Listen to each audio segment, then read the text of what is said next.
Hello, how you doing? I'm doing okay. It's a Monday night. It's relatively quiet around the house, and I thought now would be a great time to just a little chat, you and me,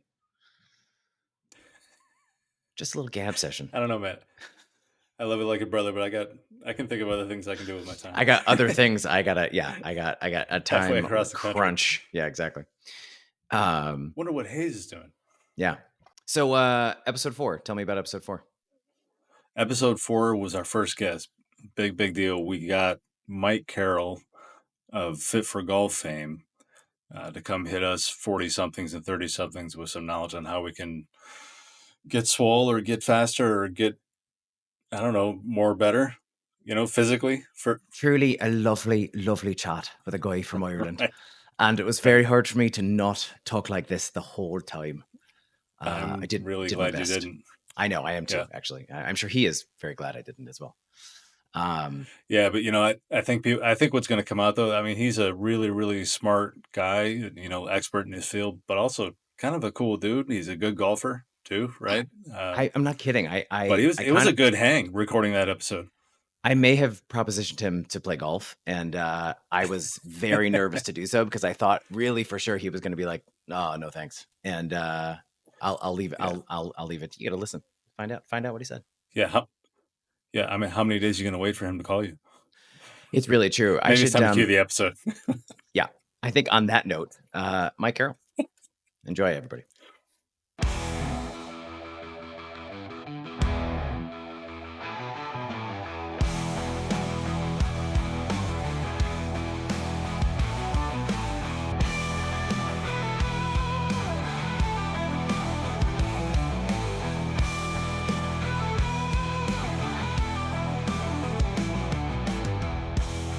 That's dangerous. Now every time I have a beer, like, well, Mike Carroll does it. Chug. That's right. Yeah. That's exactly right. So you're going to get rid of the hydrogen water bottle then, right? Negative. It helps me recover, man. When you turn 46, you'll understand. All right, everyone, welcome back to Bogey Ball Society. I'm here with the usual cast and crew of Brian, Matt, and Jason, and a special guest, our first guest. We have Mike Carroll from Fit for Golf. How you doing, everybody? Very Pretty good. great. How are you, Mike? Go Pack, go. I'm good, guys. Thanks for having me. I'm a little intimidated having 4 hosts to be grill mates. Usually one-on-one, but I'll try my best. I'm just comedic relief, Mike. You don't have to worry about me. Yeah. We're all just idiots, but you put us together, and maybe there's a cogent thought or two that'll come out. I wouldn't worry about it. Yeah, Mike, I think it's safe to say at this point you're kind of a household name in the golf space, right? But just in case either one of our listeners hasn't heard of you, you mind giving us the 30-second all about yourself? Yeah, I'm not sure about a household name in the world of golf, but yeah, I'm a strength and conditioning coach. So essentially working on physical training for golfers. I have a business called Fit for Golf. The main part of the business is the Fit for Golf app, which is a subscription-based service that regular golfers sign up to so that they can get workout programs that will hopefully help them improve their golf and general fitness. And then a kind of smaller part of the business is working with some tour pros a little bit more closely. Okay. Now I definitely want to get into Fit for Golf and how it started, but before we actually get into the business, Mike, you posted very recently on social media something I have to ask you about. You posted a video where you tagged 131 miles per hour of clubhead speed, correct? Correct. Congratulations. Now, how did you do that? Tell me, like, which supplement did you take? What diet? Sorry, you hit 131? Like you didn't tag somebody else doing it? No, he did it. Yeah. Holy smokes. Yeah, so that was training in my back garden with a foam ball and net setup that I put together for hitting drivers. Just a slightly safer and less noisy option than hitting real balls in the back garden with driver. How did I do it? So I guess just like the answer that no one wants to hear is like I've been training and working on my swing reasonably hard for a long number of years. That driver that I hit the 131 with, I swing it about 3 miles an hour or so faster than my gamer driver. It's a 65-gram shaft rather than a 70-gram shaft, and it's a stiff flex rather than an X stiff. The reason I use that is solely because I just leave my gamer in my car, and that's an old driver that I just leave in the house. But it's not a longer shaft, or it's not, crazy light or crazy whippy or anything. That's a pretty standard spec, I think. But yeah, I've just been training, working on, I guess, my physical characteristics and investigating and trying to practice swing mechanics that are advantageous for speed for a number of years. It's, I guess, kind of my passion project. It's one of the reasons why I got into physical preparation for golfers. Love training, love hitting golf balls, and kind of one of the aspects that I like to use is, I guess, experimentation is how high can I get my swing speed up.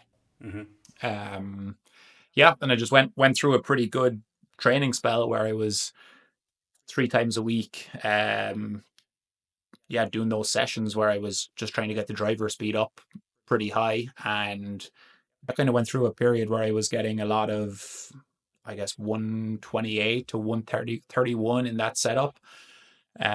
Interestingly, I found that when I went back to the simulator with my regular driver and hitting balls, I wasn't able to get quite as high, maybe 4 or 5 lower, 3 to 5 lower. But in the last couple of months, I've had like a bunch of 188 to 190 ball speeds in practice. So like one kind of 25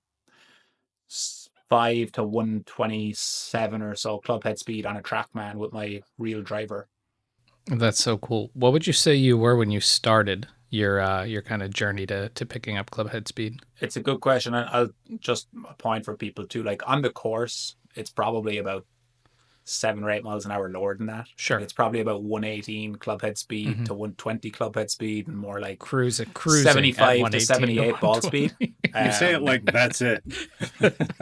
Yeah, but like, people will be like, oh, Rory's, 185 on the course, Xander's 183. Like those guys would be pumping it by me, if we were playing around together.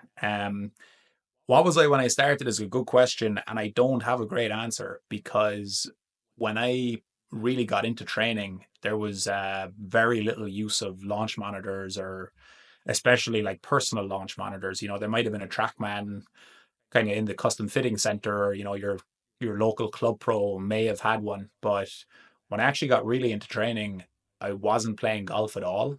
It was kind of my first 3 years of college, from like age 20 to 23, is when I kind of really started training a bit harder, and wasn't playing golf at all, but put on about kind of 25 pounds from training. And I do like the best barometer I have is I went for a fitting in Ping in 2020, and was obviously hitting drivers on TrackMan, and I can remember the ball speeds there were like 168 to 172. The clubhead speeds were about 113 to 115.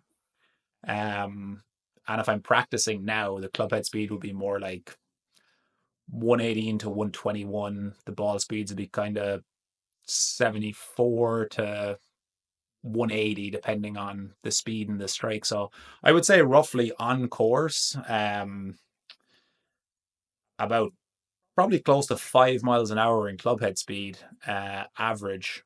But that was starting from a reasonably decent starting point in terms of training I'd say so. and speed to begin with. It's 113 to kind of 118 is, a good bit tougher than 103 to 108 or whatever.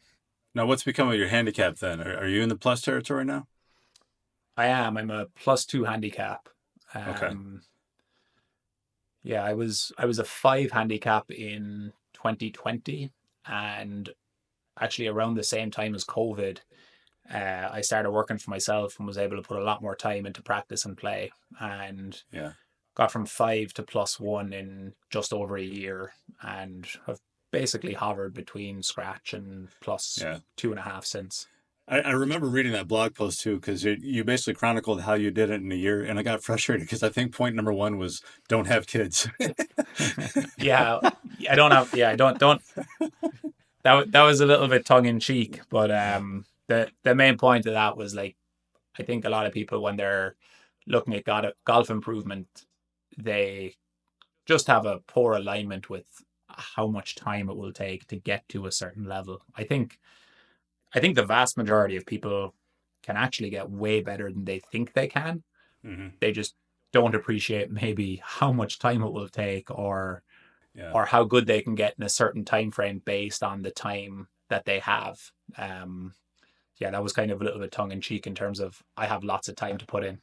That might Yeah. do it for all our time today because all of us have kids. So pretty much, the answer is give them up for adoption and and go follow Mike. That's I incredible. read that post and I thought he said have more kids to get more Yeah. speed. That's why I have 3 now, Mike. I was preemptively thinking that I probably won't have that time forever as well. So let's try and stack it in as much as possible now and then cling on for dear life. So, Mike, it's safe to assume you've been playing your entire life. When did you start taking training for golf seriously versus just general strength training? To be honest, like the two things from my point of view have been really, really similar in that the physical training for it's like my kind of the sport that I have a background in mostly other than golf is Gaelic football, growing up in Ireland. And the training for that, to be honest, in the gym is very similar to what I would be doing training for golf. It's similar to if you were training, honestly, like a baseball player, a basketball player, a football player. A lot of the gym training would be similar in terms of trying to get stronger and more explosive. There'd be some minor differences in some of the things you do. And then the big thing is like practicing if swing speed is the goal is trying to increase swing speed. Because I think that's what by far the biggest kind of needle mover that training can have for golf. Like sure you can get in generally better condition to help maybe with fatigue levels when you're playing and things like that. And if someone's injured and they can't walk the course because their knee hurts, sure you can do some physical training to help with that. But in terms of what's the biggest kind of trump card that physical training can do for your golf game, it's definitely how far you can hit the ball. Like drive it closer to the green, and it's way easier to put it onto the green in regulation. That's kind of how I look at golf improvement for the vast majority of skill levels, to be honest. Mike, I got 2 quick questions for you. One, as a person who lives in Southern California, we have a thread that somebody had posted. Basically, they left their clubs in the trunk of their car, and because of the heat in Southern California, the epoxy failed. So, just one, have you ever worried about hitting driver if you keep it in your car? I'm just going to put that out there. I've never had that issue. I might be lucky in that I live out near the coast, so it doesn't get crazy hot here. Like 80 degrees would be a really hot day here, whereas if I was 20 miles inland, it would be 100. Yeah. So I'm 45 miles north of LA, kind of high desert, 1,500 feet elevation, and we had several days over 115 this year. So I did a quick Google search on what the trunk of your car can get to, and anything over 90 degrees can get the trunk to like 130. And so it became kind of like a conversation that we were having with a bunch of people from my area of like, don't keep your clubs in your garage is fine. Obviously you don't have to air condition the clubs themselves, but it was a really fascinating thing because several people had stories about like, oh yeah, I took my club out, I went to the range, I smashed driver, the head flew off, I had to they had to stop the range and go get it. But also I just wanted to ask, so when you started Fat for Golf, did you? That's your program, Matt. So that's okay. Sorry, I got nervous because mine was Fat for Golf, and I was really nervous that we were going to have like a litigation situation. I am. No, I actually, I'm on the process of, I've lost a ton of weight in the last 6 months, and I have found that my energy levels are, because I'm not eating nearly what I was, and so my energy levels on course are if I walk, I'm like hole 13, I feel it. Like I can absolutely feel it. So with the app, do you have target areas? So in other words, somebody who's looking to lose weight or gain muscle or gain speed, like are there ways that people can dial in what they're looking for on the app, or is it kind of a one thing meets all for everybody? Yeah, so we have a program matcher feature where you answer a few questions in a questionnaire based on like your training experience, your background, but also your goals, what you're mainly focusing on. And there's programs that are geared around different things. I don't make programs based on like ability to say not lose energy during the round, mainly because I think those things are much more general in nature in terms of like, I think you have a pretty good understanding of why you don't have the same energy you used to. Um, Yeah, for sure. Yeah. and it's probably a pretty simple, fix in terms of what you need to do. So the training is more geared around like the person's training experience, their injury history, the time and equipment they have available. Oh, And great. then kind of a big one that is where I think a lot of people have enjoyed and maybe differentiates sort of the service to some other, like, I guess maybe not apps or fitness programs that are kind of selling routines for golfers, is trying to break a typical golf year down into different periods. So, for example, like the off season, the preseason, the in season, if you're playing, a lot of rounds where your score is actually important and you're trying to have, a scoring or competitive season, what you're doing for your physical training there is going to look a lot different to what you're doing in November to February if you're living somewhere where golf courses are closed. Um, so that would be where a lot of the, I guess, specialization would be. I heard you mention time commitments and whatnot, so that kind of led me to one of the questions that I have. As you know, we're all dads here with limited free time. What's the easiest way with the least time to kind of get yourself going and fit for golf? Just And get what up does that earlier, program look right? like? Besides getting up early, which would require like not going to bed. Like really common is people struggling to get consistent with a workout routine because they think, man, I don't have 45 minutes 3 days a week, or I don't have an hour and a half 3 days a week to drive, to and from the gym and do my workout. And like what's really interesting with fitness is that our physical training, basically for and even golf practice, the biggest benefits are going from doing nothing to doing a little bit. Like that's way more impactful than going from doing a little bit to trying to, check off all the boxes and do an exceptionally good job. And one of the programs I made on the new app that has been helpful in this scenario is I just made a program called 5 minutes a day. And it's just 7 different 5 minute workouts that you can do from home with either some dumbbells or some bands. And that's kind of helped with people, who have written questions similar to yours saying, like, I don't have time to do 30 minutes or 45 minutes 3 or 4 days a week. How do I get started? And if you tell them there's a program that you can schedule to your calendar that will give you 7 different workouts that you do 5 days a week. When you open the app, it will be on your dashboard. You just click start.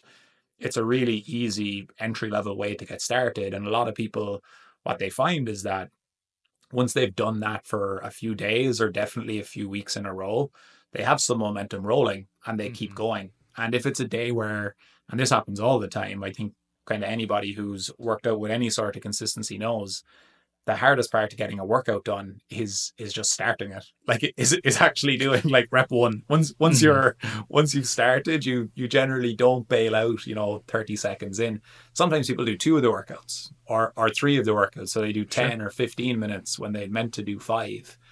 And then once they've generally, like, it's not rocket science, and it's definitely not limited to the app that I'm selling, but once people have started getting consistent with any sort of exercise routine, they start to feel a little bit better. Their motivation is up, and then it's much easier to keep going. It's getting people over the hump of, I don't have the equipment, I don't have the time, I don't know what to do. And it's trying to conquer that by saying, yes, you do. Here it is. Start. I know you have 5 minutes. You've spent 15 minutes emailing me today. You could have done your workout, like, you know. That's great. So I mean, I know I have yeah. 5 minutes a day, so I can do that. I'm going to start that tomorrow, just so that I can Nice. outdrive Hayes. Yeah. Yeah, you're gonna take more. Might want to go to 6 or 7 minutes there, Brian. Just a thought. But hey, Mike, I did want to ask. So you mentioned the 5 minute workout. You mentioned the program matcher. So those are new features to 2.0, right? Fit for Golf itself, the first app launched in 2017. I used it for a couple of years, really liked it. Why 2.0? What were you trying to get at? What was the problem you were fixing with a new app? Well, the main thing was that app wasn't mine. I was renting the software from a subscription based company that thousands of personal trainers subscribe to called Trainerize. And it's what's called a white label app. And essentially, that is the best kind of comp I can give for people in golf. They might be familiar with the app Skillist that golf instructors use. So Yep. it's like a marketplace where golf instructors can provide their services. You send them their videos, but like that's basically like like a fitness trainer having Trainerize. It's not your app, but you have the ability to use an app to provide your services to people. Okay. Um, it looks like it's your own app because you upload your own logos and your own videos, but essentially you're just paying a company for their service. It was great for getting started because the startup costs were very, very low, and you have the support of their big company who were servicing thousands of trainers. The issues were that I had no control over any of the features or the user interface or the design. So if there was anything that I wanted to change, I was powerless to do it. Um, and it just came to a point where I was running into too many roadblocks with how I wanted the app to be set up compared to what I could do with their service. And I was spending half my customer service time explaining to people why they couldn't do certain things that should have been pretty intuitive. And that's not Trainerize's fault either, because to be fair to them, their service isn't really set up for what I was trying to do, which is have a subscription based service that, lots of people are using remotely and they're all golfers. Theirs, what their service was more set up for is a personal trainer that's providing virtual copies of their workouts to their clients. It wasn't really designed for like mass production. And then the other thing was, if Trainerize went bust or were acquired tomorrow, that's my business Hmm. kaput. If they massively jacked up their rates or business model, I was basically at their mercy. I know they never did anything like that. They were actually always great to work with, but you just want to own what your business relies on. So Sure. that, and kind of the, I guess, excitement of making something how you wanted it to be after a few years of customer service feedback and ideas you'd have about what would be an ideal scenario. Because one of the things that's important with an app subscription, and I was actually quite surprised with this when I started doing it, is that like the amount of churn is huge. Like it was very surprising. Like, if, and I don't have a background in like business or tech or anything. Like I'm a trainer, but like you go to such a effort with, your, say, like your marketing and your customer service to try and essentially improve the business and have it grow.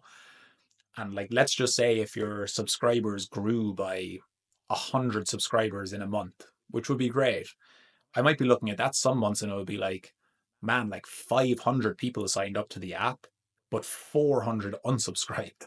Like, Hmm. and you Oh you wow. want to be getting to a point where it's like, well, I wouldn't have to work so hard to have these people sign up if the app was better and suited their needs better, and you weren't trying to explain to them, oh, like this is how you use, this part of the app or whatever. It should just be easier. It should be less friction when you're using it. So there was big incentive there as well to just try and make it, I guess, more enjoyable and easier to use. Trying Are trying to be like Twitter or Instagram, or people just get people hooked on the app and not having them want Yeah. to leave. And you talk about churn, though. I mean, you were kind enough to include me as a beta tester, which, by the way, I was not shy about letting them know, my friends here know how special I was to be a beta tester. he is the ultimate beta. Right. But there was a lot of churn to get 2.0 off the ground, right? I mean, do you want to vent about just how difficult that was to get going?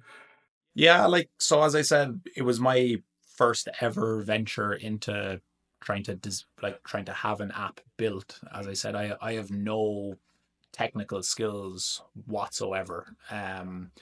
So I was just liaising with the company that I hired to try and build an app. I got some great help actually from other Fit for Golf subscribers who have lots of expertise in that area Okay. that kind of jumped on board and helped me pick out a company and helped basically like talk to the company that was building it and ask them questions that I wouldn't understand but were very important. But the kind of, I guess, biggest thing I learned from talking to lots of people is just that building apps never goes to plan. It's it's always more expensive and always takes longer and has more issues than you think. So it's just construction Exactly. So someone said that to me and they were like, "Oh, so you mean whatever estimate you get, double the expense and the and the time, time. and then you should probably be close." Wow. And yeah, so it's just it's hard that way, but um Well, it's interesting you say that because so about 2 weeks ago, I mean, so 2.0 launched in what, March, early April, somewhere in that time in frame. May. Okay, May. 2 weeks ago, you released a very significant upgrade to 2.0, right? I mean, what the new content there, you added a TPI self-assessment and then a whole new interface for the workouts themselves, correct? Yeah, like the content is easy, to be honest. Okay. Like the content is recording videos in a gym that I rent and me doing some of the editing and someone that helps me with the editing doing the other part of it basically. So there's nothing complicated in that. It's just time consuming. It can be, Mhm. a pain to go to the gym and record for 4 hours or whatever, Sure. and then do voiceovers and things like that. Um, it's the like you said, the actual app updates, the technical changes and the design changes to the app are tricky. Those were actually implemented, are planned to be implemented before the launch of the original app back in May. Okay. Um, but after the app was launched, there was essentially just more important things to take care of first. But it was the project manager from the company that's building the app essentially had that idea. Just before we were due to launch, she essentially just had an idea for, I think she actually saw it in another app, like a general fitness app. And she was thinking, wow, like what we've been talking about trying to do, this app is doing it really well. And then based on feedback from users using the app after it was initially launched, yeah, we kind of knew that that would take care of, I guess, a lot of the feedback we were having that things could be better on the new one. And thankfully, I think since that release a couple of weeks ago, things have been much better. So Yeah, it's been it's a promising to great see update. that. Yeah, That's great. I'm really, really happy with it. It's great to have a team that you can rely on to come up with ideas. It's not just on you. Do you have customer service built into the app? Is it you answering everything in the middle of the night or in the middle? Like how does that work? Because I'm assuming you're international users wise. So This is where I apologize to Mike. No, you're good. Um, how often is Hayes emailing you? yeah, Right, yeah, yeah. I send emails to say, "Hey, Mike, what you doing? Talk to you later." It's Hayes, your beta tester. I answer Hayes's emails, and then I have staff that have to answer all the other emails because I'm tied Beta up. tester, baby. That's right. Exactly. So, Mike, obviously the app is very time consuming. Do you have any individuals seek you out for in-person training, or do you strictly do No, I virtual? just do the app. So Yep. Okay. when I came to the US from Ireland in 2016, and I came here for a job in a gym called Hanson Fitness for Golf. And at about the same time, I had the idea to start the app. And for about 3.5 years, I kind of juggled both of them, doing the app in my sort of free time and working in the gym, as my job as such. And then in 2020, I went full time just with the app. And since then, I haven't done any in-person training sessions except for going to see tour pros in person, or on rare occasion they've been in town for some reason, and I train them here. But that's a very small part of the job in terms of time. It's important because I like it, and it's been, you know, nice trying to see if you can help people who are at that level of the game. And it's also unquestionably been really good for the business and app in general. But yeah, that's kind of the split. Is vast majority of my time is looking after the app. Some correspondence with the pros just over the phone by text, and then a few times a year, either going to see them when they're off from a tournament, but primarily at a tournament venue where there's two or three or four of them playing in the tournament, and work with a few of them for a week. Just check up on things, basically. That kind of leads me into another kind of question. So I have not as in depth of a background as you, but I have a background in sports performance as well. So you talked earlier about how different phases of training look different depending on competitive season, off season, preseason preparation. What do those tournament training sessions look like, or what are you primarily focusing on to keep those guys ready to go? Potentially 4 rounds of golf in 4 days. Yeah, so kind of giving away some secrets here now. So hopefully there's no other tour pros or tour trainers listening. Yeah, you keep Are it the as guys vague as are you the would like guys to. I'm That's working totally with will fine. be giving out that I've given away what they're paying me for. But no, it's nothing too complicated. But we actually had kind of a change in how we did the tour training last year. And basically what we ran into is, it was your kind of question there hits on it. Like, tour pros week when they're playing a tournament is time consuming. Like, there's a lot going on because basically a practice round takes, they generally play 9 holes, but it might be 2.5+ hours to play the 9 holes. They're always practicing slash warming up beforehand. They always do a bit afterwards.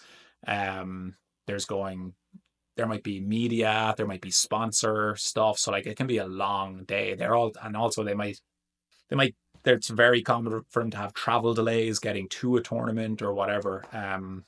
So basically what we found is that it was quite difficult for the pros in terms of energy and time to go to the on-site gym 2 or 3 times a week at 5 p.m. after getting to the golf course at 7 a.m. and do a workout. And they're also kind of weighing up, like, how much do I want to do when I'm playing tomorrow, or Friday or Saturday or Sunday, depending on the day. So they struggled with that in terms of energy, and also just because it was difficult, the consistency of doing those sessions wasn't very good. It was too easy to skip one and say I need to rest for tomorrow's round or whatever, which is fair because that's what the priority is.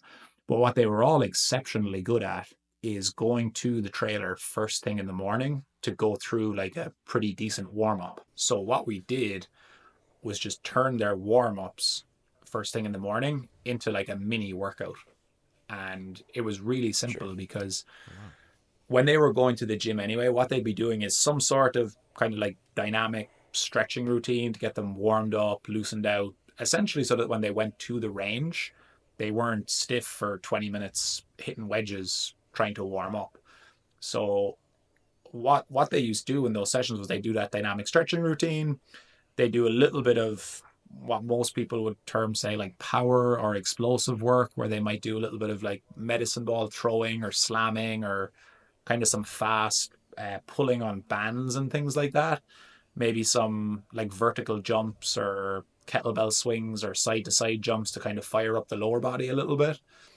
And then they'd go to the range and start their like golf practice warm up. What was really easy to do was, after they'd that kind of 15 minutes of dynamic warm up and some power work done, they just do like 10 minutes of strength work. So they might be doing like 2 sets of like hex bar deadlifts, cable rotations, and pull ups. And then the next day they might do the same thing, but their 2 sets might be of squats, like weighted side bends, and bench press. And then the third day they might do like slightly different jumps and throws. and they might do like lateral lunges, like a kneeling cable rotation and a heavy single arm row or something like that. So they were only ever doing a very small amount of strength work. But what they were finding was that it was so easy to do because it was only adding 10 minutes to the session they were already going to be there for guaranteed anyway. And because they do that literally every day of the week, pretty much, that strength work just added up nicely to keep them strong and powerful throughout the whole season.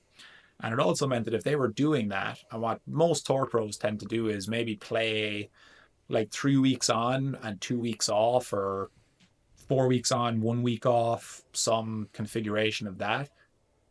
What's nice about sticking to the workouts during the tournament stretches is that one, you do keep your strength and energy levels higher because you're in better physical condition.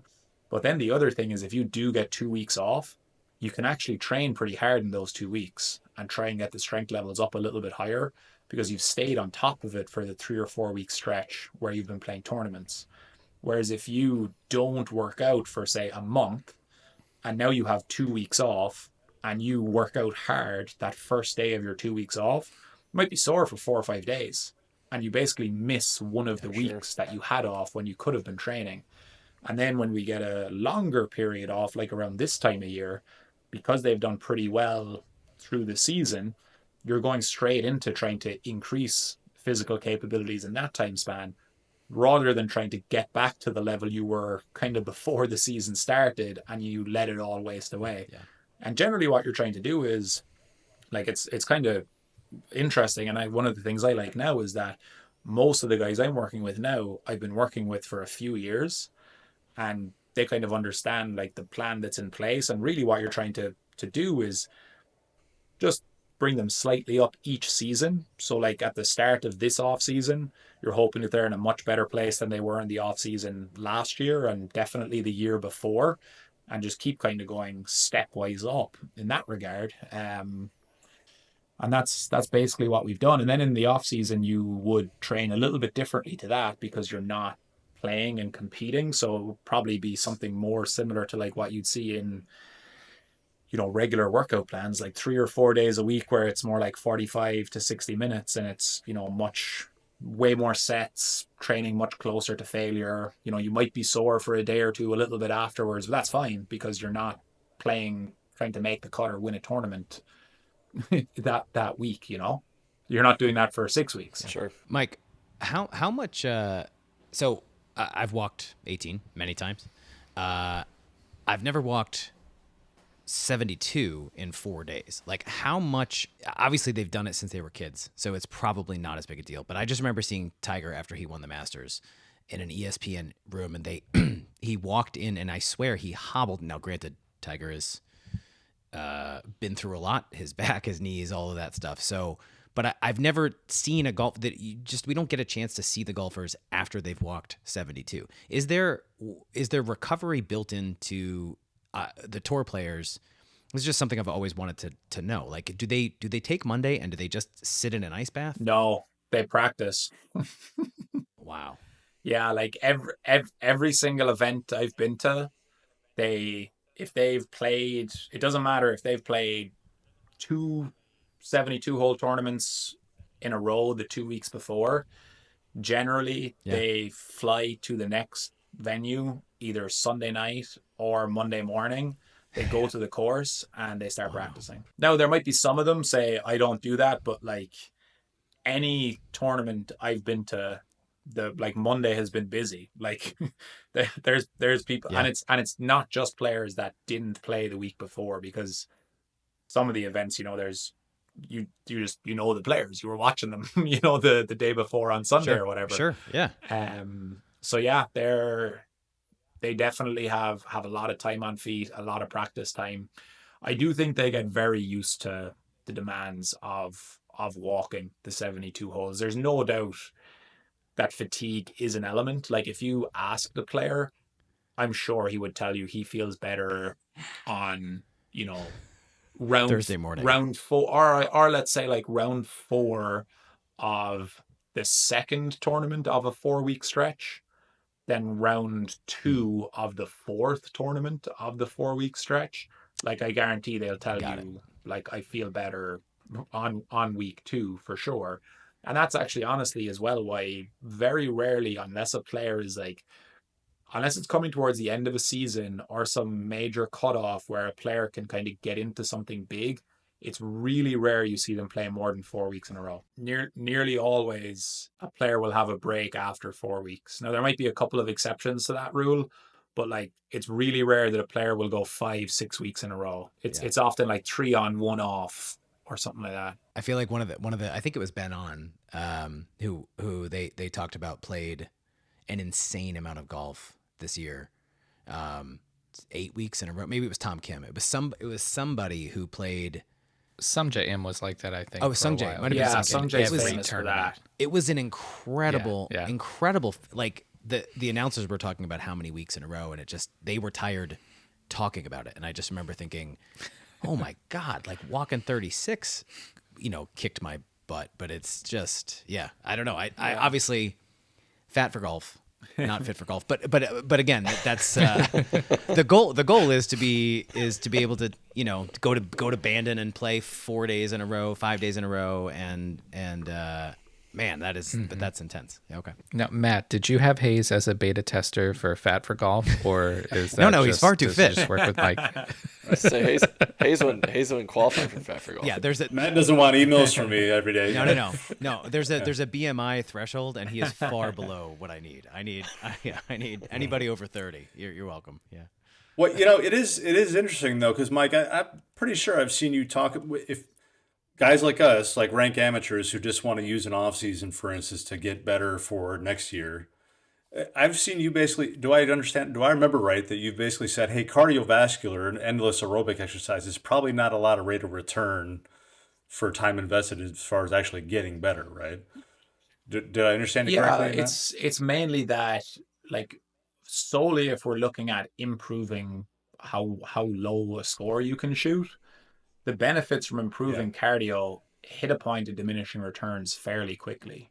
And like the easiest way of understanding that is look at PGA Tour winners, look at major winners, look at players who are in the Hall of Fame. Like even the players on the tour who say, look, they're not overweight or anything, or they're trim.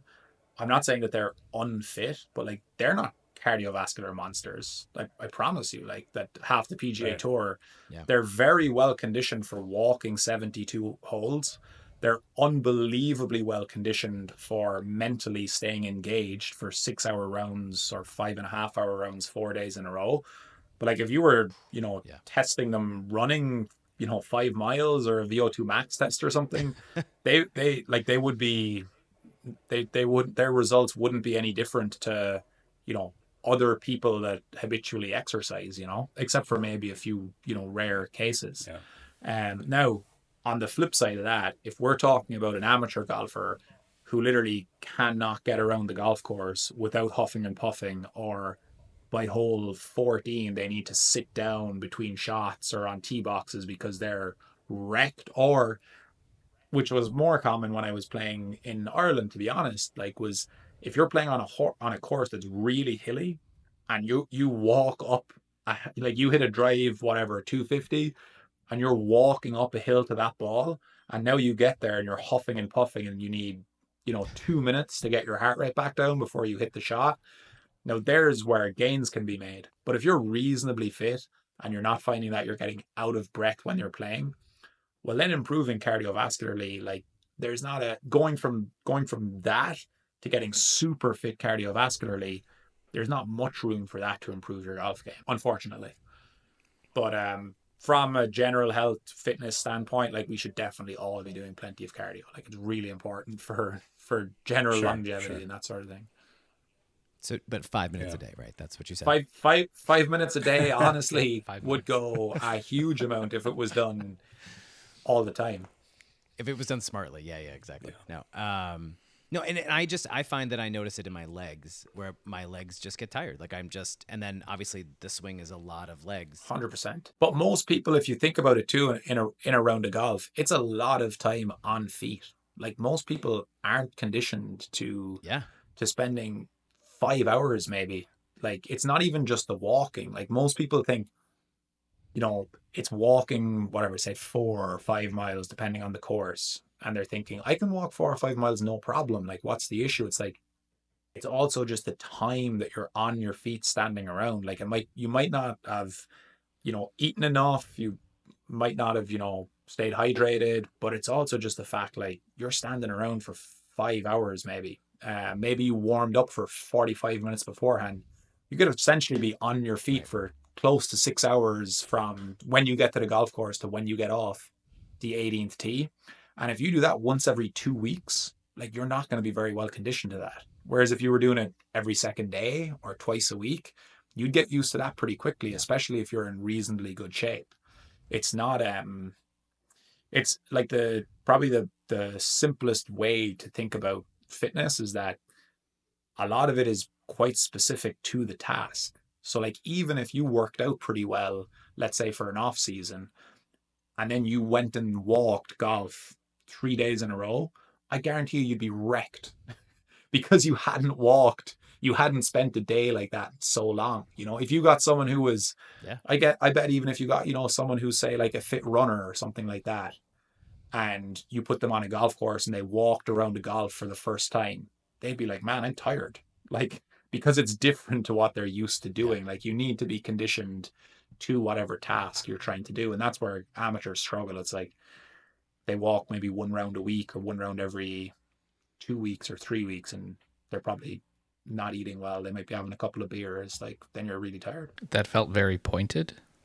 Are you a doctor? Like, do you have your doctorate? No, am I a doctor? No, because I was just gonna say, if you could just write me a prescription for more Yeah, walking rounds exactly. of golf, Yeah, right. I can show that to my office. And People with doctorates are fake doctors anyway. Unless you're an actual doctor. Sasha's our guest next week, by the way. What's that? Yeah, what's that? their name is doctor. Exactly. But I don't think you're saying that guy is a doctor. You know what I mean? It's like he has a PhD. He has a Right. PhD in X. You Right. don't say he's a doctor. Yeah. I do not have a doctorate. I would do anything Sasha prescribes. I think, Mike, we're going to have to scrub that last. It was wonderful, but we're going to have to scrub it out because you cost me a lot of money. Because as soon as my wife hears this, she's going to say, we should go walking around Oh. Disney. And then you'll get used to walking. And my wife is we're a Disney Oh, man, family. that's So, rough. walking those 10, 12-hour days. It would condition you well for think of golf. that as training. It would. It would. Yeah. Especially pushing the stroller, carrying the bags, all that stuff. Oh, yeah, the double stroller. Yeah. Yeah. So, Mike, let me ask you this. So Brian lives in Boston. I'm in Ohio. Matt's in California. He doesn't count, but Jason's in Wisconsin. So we're into off season, right? The chance to actually get out.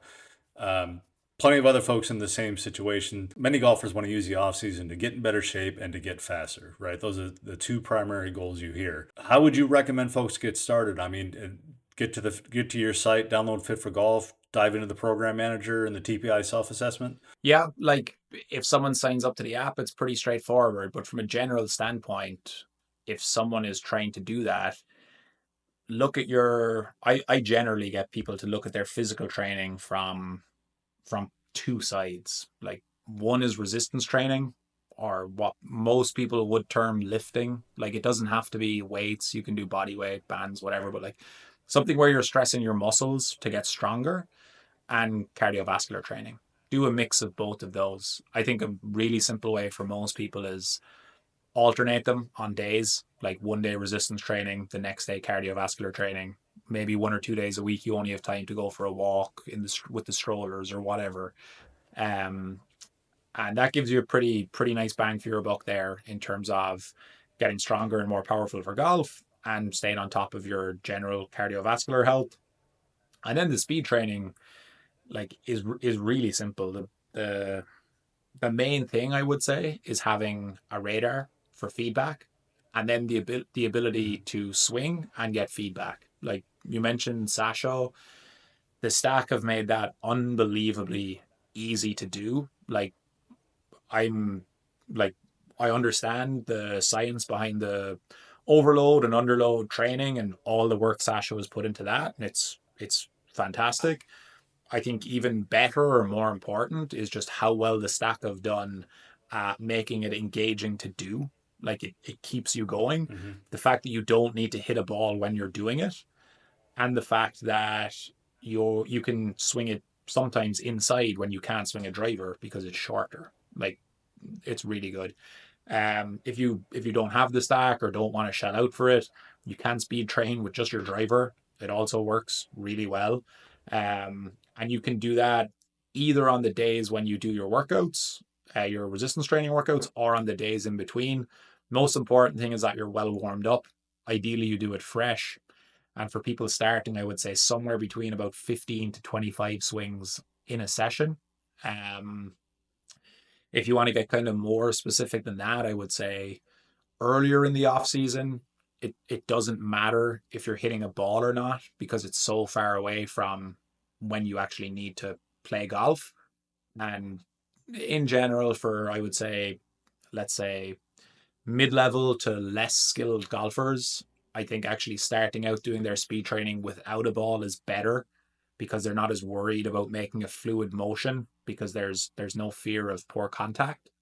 That's another reason I really like the stack because definitely getting some of the heavier weights involved and removing the ball, it incentivizes people to move their bodies a little bit more athletically. You can kind of do things. You can't do certain things with a heavy club that you might do with a regular club because it will feel awful and the speed will be, I think, much slower. And then coming closer to the season, probably makes sense to do maybe not quite as big a focus on maximum speed, but learn how to like coordinate the speed you've built into hitting the middle of the face with your driver. That's a nice way to sort of periodize the off season of speed is stay on top of all of them throughout. So if you're going to use the stack and your driver, keep all of them in say each week, but at the beginning might be more stack, a little bit of driver, and then coming closer to golf, it might be less stack and more driver because you're getting ready to play. So what would you say you must get the common question of, hey, I do want to speed train, but I'm not in good enough shape yet. First, I better get in shape and then I'll speed train. I'm sure you've heard that before. I mean, what do Yeah, you say all the to that? time you hear, I think people saying like either to get good results, you need to build a base of strength first, or to avoid the risk of injury, you need to build a base of strength first. It kind of goes Right. back to what I mentioned a while ago about how fitness qualities and conditioning tend to be quite specific. So honestly, as long as someone has been regularly swinging a golf club, I don't see any issue with them getting started on speed training.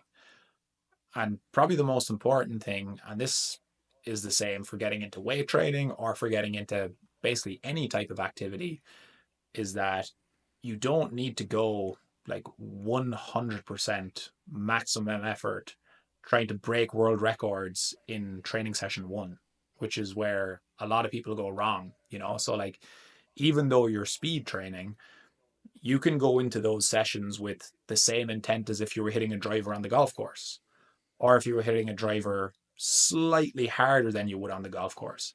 It doesn't have to be a case of what is the absolute most I can possibly swing from week one. And like, it's going to sound like a sales pitch for them, but the stack literally do that in their app.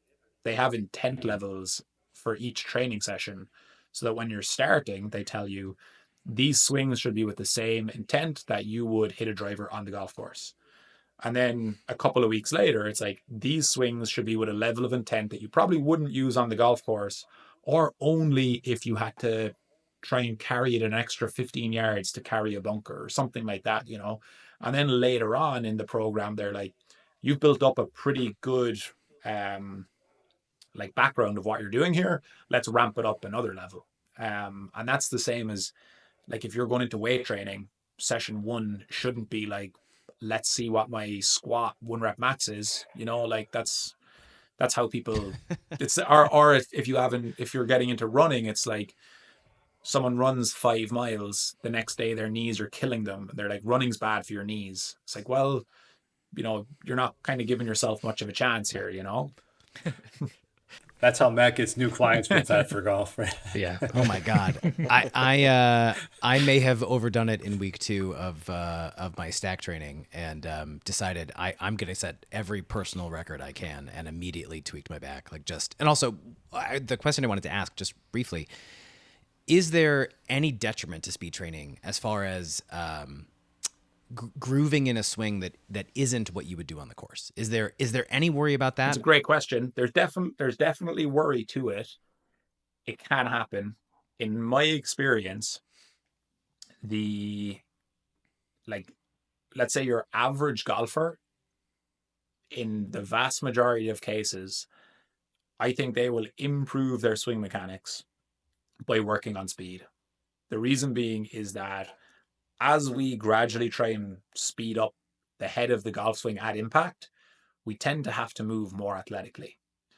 Now, it can get to a certain point where it's a case of you're moving pretty athletically, your speed has gone up a lot, it gets harder to improve. There's definitely things that you can incorporate that will help your speed go up, but might make it harder to play golf. And that's essentially what the sport of long drive is. Like we see like a crossover for sure between what swing mechanics look like with golfers who are really good at golf and hit the ball really far and in play versus how long drivers swing when they're trying to hit it as far as possible and maybe get one ball out of six in the grid that's used for scoring. But on the flip side of that, Wow. Okay. all of those long drivers are exceptionally good drivers of the ball when they dial it back a little bit. It's not like that they can't hit the ball straight. It's just that when they're going absolutely all out trying to break the world ball speed record, they do things that make it harder to coordinate their swing. But if you look at like Kyle Berkshire, Jack Smith, Martin Borgmeyer, Joe Miller, Ronnie Shin, who are all professional, Josh Kosh, all professional long drivers, and you put them on a driving range or on a golf course with a driver that's set up for them to play golf with, you'd be like, this guy is unbelievable. His swing is amazing. Yeah. He hits the ball so long, so accurately. Like, this is crazy. But then if you said to him, Berkshire is like a +5 handicap. Berkshire's real. Well, his reels when he's playing a hole that he posts to Instagram are fascinating to watch because he's deadly accurate, but still driving it extremely far. There's probably some of them for sure, but I don't think any of them were bad golfers and then got into golf. Like, another great example is that's great. That's great to know. Yeah. Dylan Block, Michael Block's son. I don't know if you guys have seen him. Mm-hmm. He is incredible. Yep. He's probably about 19 now, I think. Michael Block posted a video on his Instagram a couple of years ago of his son practicing, and his son's an excellent golfer. He's, I don't know, was like a good high school golfer, a good local amateur golfer. He posted he posted a video of him practicing when he was about 17, and it was him hitting a 3-wood on the range. The club head speed was like 120, the ball speed was 180. He was like 17 years old, and the swing was unbelievable. Like I posted it on Twitter, and I was like, this is one of the best swings I've ever seen. And that was, lo and behold, I didn't know that video was a couple of years old. And then I went to Dylan's Instagram page to follow him because I was like, this guy's swing is unbelievable. And he was after getting interested in long drive, and he was after getting a couple of years older and stronger as well. And he was getting up into like 40s club head speed and like well over 200 miles an hour ball speed when he was like 18. But it was clear to see that when he was doing that, he was doing things in his swing that definitely weren't going to be what he was doing on the golf course. But it was still really easy for him to be like, I can swing like 145. I can swing 120 on the golf course, feeling like I'm pitching a wedge, with a 3/4 swing and be like 120. So, yeah, I think for the vast majority of players, and honestly, like for the average golfer in general, more swings per week where they're focused are just going to be good for them. Even if it's not with a golf club, and even if they're solely trying to work on their speed. Like if you think of, say, training with the stack or doing speed training, it's probably going to work out at, let's say, roughly 20 to 30 swings per session 3 times per week. So that's an extra 60 to 90 golf swings per week where you're getting your grip on the club, you're getting set up, you're getting your balance, and then you're practicing making like a pretty good motion. That alone like massively increases literally just the amount of swings that most golfers make. And when you have the intent of trying to make it move faster, it's actually really good mobility training. Like most golfers end up turning way better. They get more flexible in their Yeah. shoulders. So I wouldn't be too The concerned. thing I really liked about it, the thing I liked about it a lot was the focus. Like I found that using that, I had to focus so hard on this is what I'm trying to do that when I got to the course, it was like I was pinpointing my focus, on hitting the ball, whatever. And it was a really interesting side effect I didn't expect to happen from speed training. But Yeah. it was really, really And then good. I think remembering too, like that it's a training tool. Like not exactly the same because you're swinging, but like think of say like the same way that throwing a medicine ball off a wall or something like that is a training tool. Yeah. Like it's not a case of like that anyone that is, you know, promoting speed training is saying you should do your speed training and then go to the first tee and recreate the exact same thing that you were just trying to do yesterday in your speed training. It's like no, like that's developing your ability to create speed. Now we're going to play golf, which is slightly different, you know. I would just look at it as another element of your practice. The same way that sometimes we do drills that feel weird, we look goofy, and we can't hit very good shots doing them, but we know that it's good for our swing because it makes it easier. Like they might be exaggerations of certain corrections we're trying to make that then when we go and practice or play for real, it makes it easier to make the movement we want. And then you can get even a bit more granular with it if you want. Like there's nothing wrong with if like let's say you have something in your swing that you're working on, you can do your speed training with those intents. Like it might cost you a couple of miles an hour or a couple of percent in absolute speed, but it's still way faster than you would swing normally. So it's still over speed training. And now it's extra reps of what you're trying to work on. Like Sasho's done some good videos on that, you know, for people who are struggling with, you know, over the top or early release or something like that. It's like you can incorporate that into your stack training. And you can also take video. I always take video when I'm doing speed training. Like every single session, I'll get some videos. Definitely, well, face on. I like face on video, but face on and down the line and just look at what's going on. And you might get to a point when you're like, oh, okay, like I should probably rein it back in a little bit. And that's kind of where you're getting to that. But then again, at certain times, that's fine because you might learn, okay, when I do this, when I really, you know, extend my right leg and when I really feel like I get my hands super high, I can swing way faster than my normal swing. So maybe we go halfway. Yeah. Yeah. And now I can actually still have a big increase in speed, but it's not crazy, you know? Mike, this has been incredible. I think we have one. Brian, you had one more question. I think if I remember correctly, it was something about targeted. A targeted question. I don't like where this is going. Targeting specific body parts. Specific regions, region of the body.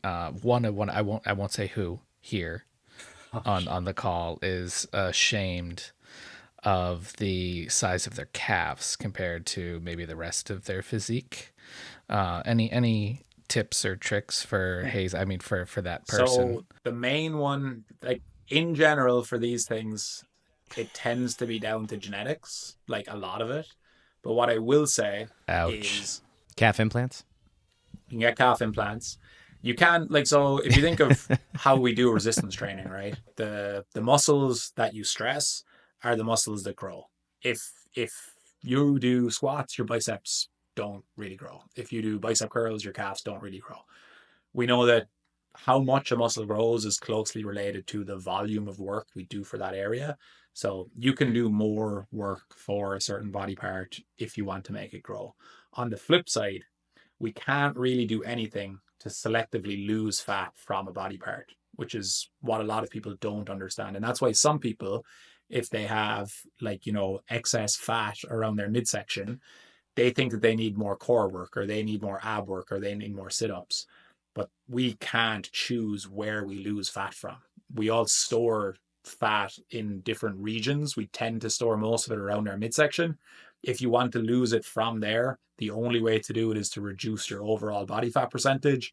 And just unfortunately, you'll start to get leaner in other areas before you get leaner there. You can't just add more work to that area in the hope that that's going to lose more fat from that area. Well, hold on. I've lost 60 pounds. And yesterday I literally looked in the mirror and was like, why do I still have C cups? So this is disheartening to the core. But good to That's what know. I'm here, I'll just keep going. Yeah, I'll just keep going. First, you have to unsubscribe from Fat for Golf, Matt. and No, get on I got to Fit for build. I Golf. got to. Yeah, you're right. No, I do. Now, let me elaborate. I ran 800s in high school and a little bit in college. I've got those kind of legs. And maybe I'm a little guilty of a little bit more intensity on upper body than lower body at a time in my life. But I'm working hard now, and my calves are fine. It's definitely become time to wrap this up. So, Mike, you've been generous with your time. I appreciate it. Are there any other questions? Mike, we should get out and play. I'll come down Oh, to yeah. the beach and you can. For definite. I would love that. Yeah, for sure. Play 36, Mike. We'll play for money on the 18th, on the 19th to 36th hole. So we'll just warm up for the first one. Right. That's right. Okay, Right. great. I think one thing to touch on briefly, Mike, if you don't mind. I think one thing that a lot of people overlook is mobility. If you were going to have somebody perform, let's just say 5 mobility exercises that will take them 10 minutes or less to do each day, what would your top picks be for improving mobility That's for the really golf good. swing? So I would, It's almost like you're a professional, yeah. Jason. So my brain immediately goes to ones, if we're going bang for buck and we're talking about general population here, my brain immediately goes to ones that will be good for general mobility and golf. So I would practice having people squat up and down as deep as they can. Practice getting your hips lower than your knees, keeping your heels on the ground. If you need to hold on to like a chair or a countertop or something to do that, that's fine. But only good things happen from getting more flexible in your ankles, your knees, your hips, which will happen from that. I would get people practicing leaning backwards, like standing up, leaning backwards as far as they can, and then leaning forwards and trying to touch their toes. So like if you think of extending back as far as you can, extending forward as far as you can. I would get somebody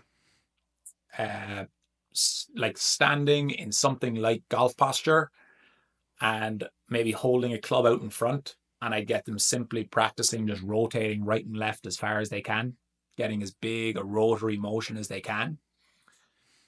I would get them to do some very basic like arm circles, like shoulder circles, trying to get their bicep to clip their ear as they go backwards and forwards. So they're trying to get full range of motion at their shoulder. And then I would get them to practice rotating their head side to side. So they're rotating their neck. So deep squat, forwards and backwards bends, a big body rotation, turning as much as you can side to side, holding a golf club or something out in front of you, or just having your arms out by your sides. Arm circles, neck circles. They're 5. If someone did those every day for 30 seconds, yep. Like Exactly. rotating that way. Yep. Okay. Neck Great. range of That's motion is awesome. actually pretty important in the swing. Most people don't realize it until they get like a crick in their neck or something from sleeping somewhere weird, and then they try and swing a golf club. But yeah, those 5 done every day for whatever 30 seconds an exercise, 2 minutes, or 1 minute an exercise, 5 minutes would definitely make a big difference.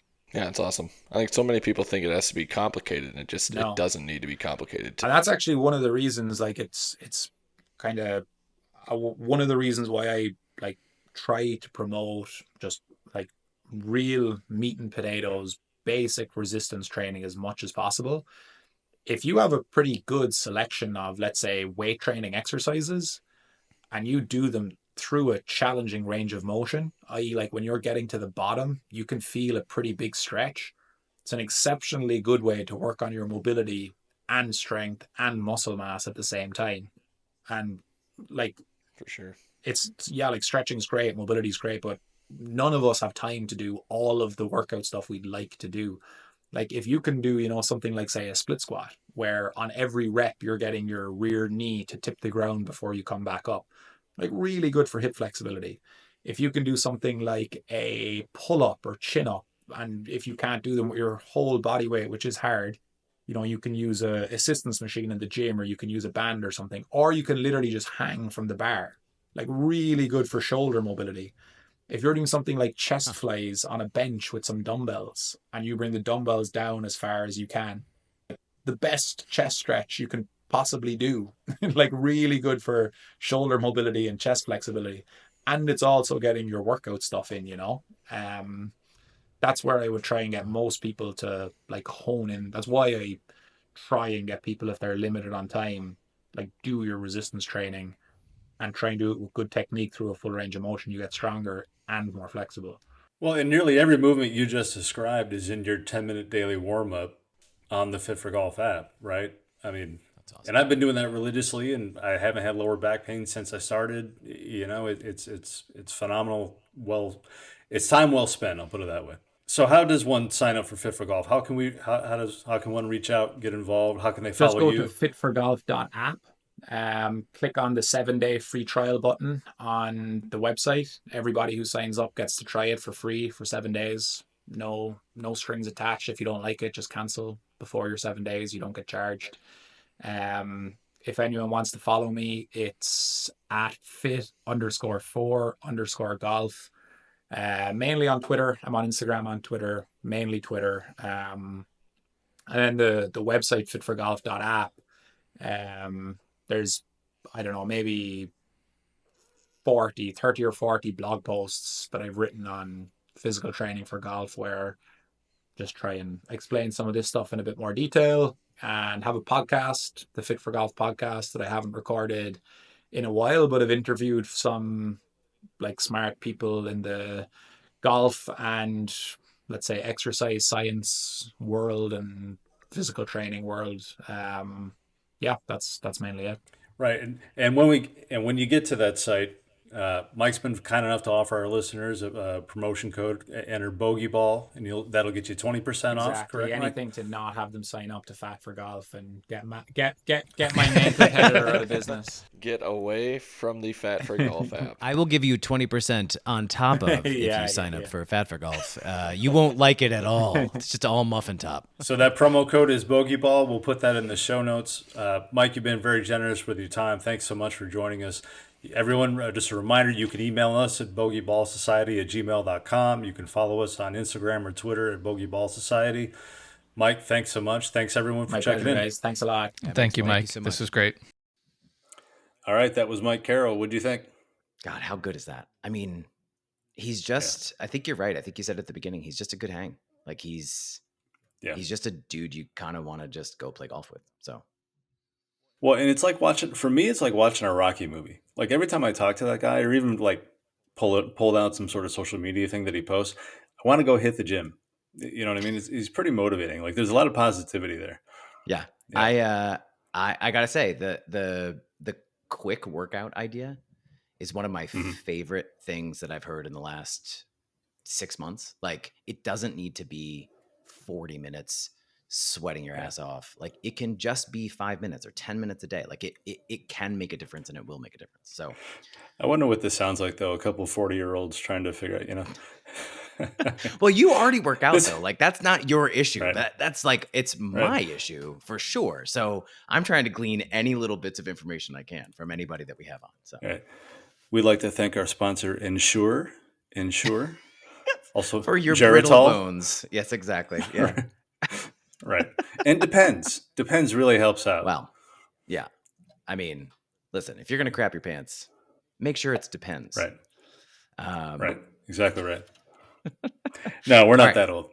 Just hanging out with Brian and Jason will make me feel old, but I'm not That's gonna let them know. Don't tell them I said that.